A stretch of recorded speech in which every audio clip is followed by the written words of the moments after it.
sounds mental.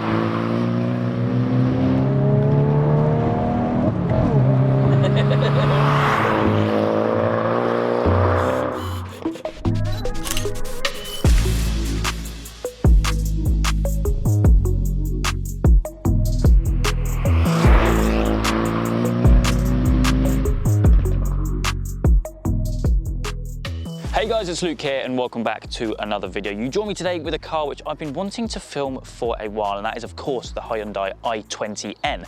As you know, I'm a big fan of the i30N. In fact, I nearly bought one instead of my Golf R to turn into a track car.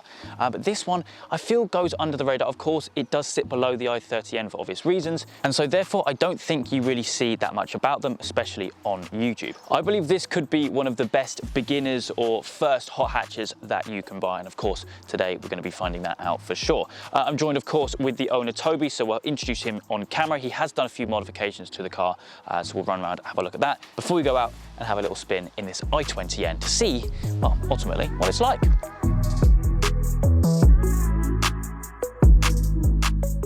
Okay, so we're joined now with Toby, the owner of the car, mate. Thank you so much for coming down on the channel today, bringing along your i20N. Indeed. I really like these cars. I'm a big fan of Hyundai's N range, to be honest. As I mentioned in the intro, I nearly bought an i30N. But yeah, i20N, is it always the plan to get one of these with something else? No, it was very spontaneous. I had a mate who test drove one. Yeah, he was on the phone to me. I heard the pops and bangs through the phone. And I was like, oh. Oh, I love that. Yeah. And I just had to get one. I mean, you don't see very many on the road. Yeah. And I've been in an i30, which is tuned. Yeah. Love the car, and so I kind of I trust that Hyundai can make a good car. Yeah. I really rate them. And they're like little go-karts, I suppose, aren't they? Now you've had the car since new. Only 7 miles on the clock when I bought it. Nice. Just only put an extra 39k on it since then. in a year. In a year, yeah. That's astonishing. How many services have you done with that? So I've booked my 4th one for next Wednesday. 4 services in a year. Yeah. Fair play. You're clearly enjoying it. Clearly enjoying it. Yeah, it's great. It's not completely stock either. You've done a few little modifications to it. So I've put a GPF delete on just to free up a bit of sound. Nice. Yeah. Still relatively legal. Yeah. Got a panel filter on just to get a bit of an induction noise, and an AirTech short shifter, which very crisp. Because of course manual as well. You're running around 200 horsepower, 200, manual gearbox. Yeah, just and enough. Front wheel drive as well. So definitely the recipe for a lot of fun indeed. I really like this colour. Really nice, because I suppose the ones that I've seen, they've kind of been the normal performance blue, right? Blue, yeah. So yeah, I guess probably quite a rare colour, I guess. I've seen a couple of them on the road. Yeah. I mean, it's called Dragon Red. It's really nice in the sun. It's got a bit of, it's got a lot of depth to it. I mean, you find the performance blue, it's quite a flat colour. Yeah, that's true. Yeah, I mean, when it's properly cleaned, it does sparkle. It's probably not clean for long, judging by how many miles you're doing it. But obviously, yeah, as we mentioned, a couple of modifications you've done to it. Yep. Reckon you're gonna do anything else? Are you happy with it as it is, or? I might put a steering wheel cover on it. Yeah, little touches. Yeah. Make the interior a bit nicer, seeing as you spend so much time in there. That's where most of the time is. Yeah. But yeah, wicked. I'm really looking forward to experiencing this, because it's gonna be great. Yeah, I mean, I love a hot hatch. You know this. Everyone watching knows this. I think this is going to be a lot of fun indeed. So I think we'll get it fired up, go find some nice roads, and go have some fun.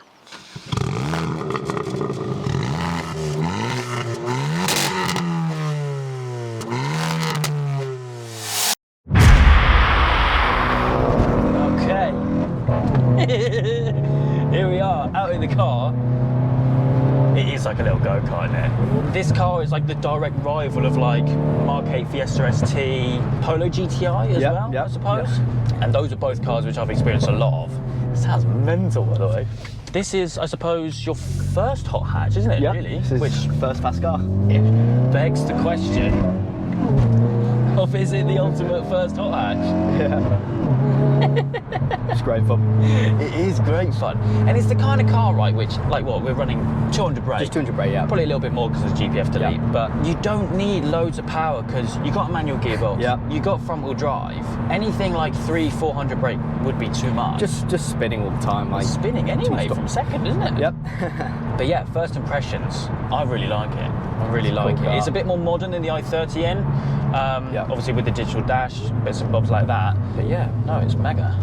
So the trick is to just get it in second and use the torque from second to spin. Just get out first. Oh, it sounds mental. So it's fairly obvious that you've used this car a lot. You done some track days? Oh yeah, Yeah. Donington, yeah. Nice. I tell you what, this car would be mega on like Cadwell, like a really tight and twisty track. I mean, the rev matching in this car is great. Ooh, And it just, and obviously all the burbles are all factory. Yep.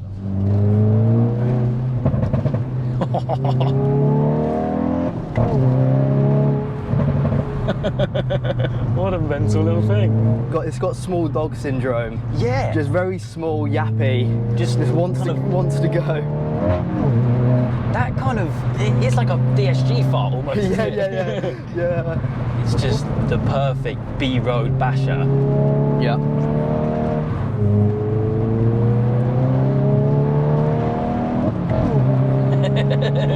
Yeah, the front LSD just hooks. From factory? Yeah. Yeah. I mean, so the i30's got like an electronic diff. I find the mechanical ones, it's like a lot more natural feeling. Yeah. Braking on this, the rear end gets really twitchy. I suppose there's not much weight back there, is there? No, yeah. Finding it kind of overtakes you a little bit. Yeah.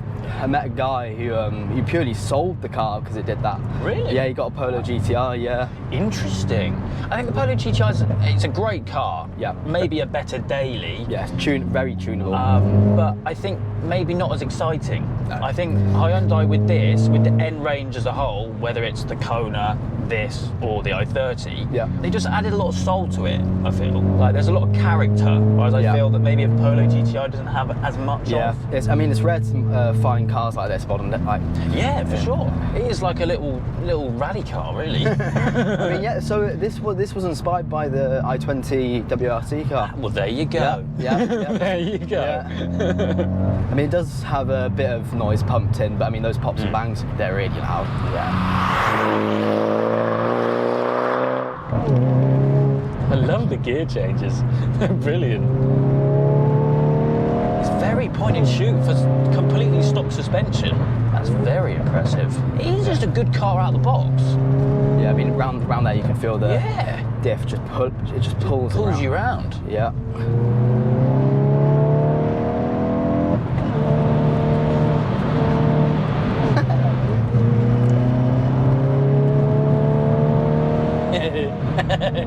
It is, it's just so characterful. The rev match downshift just make it so smooth on the transitions and stuff. And obviously you've got all the different driving modes and everything. Yeah. So you can change the dash, I mean, this is eco. I mean, people have put them on the dyno. It does kind of like limit the power, so obviously you get better fuel economy. I mean, eco mode, it's about 140 horsepower. So it's just like just a normal everyday car. It lightens up the steering a bit, and then you put it into the full fat N mode. Yeah. And which is what you want. And it just hooks. God, it does. Brakes are good as well. Yeah. For single piston.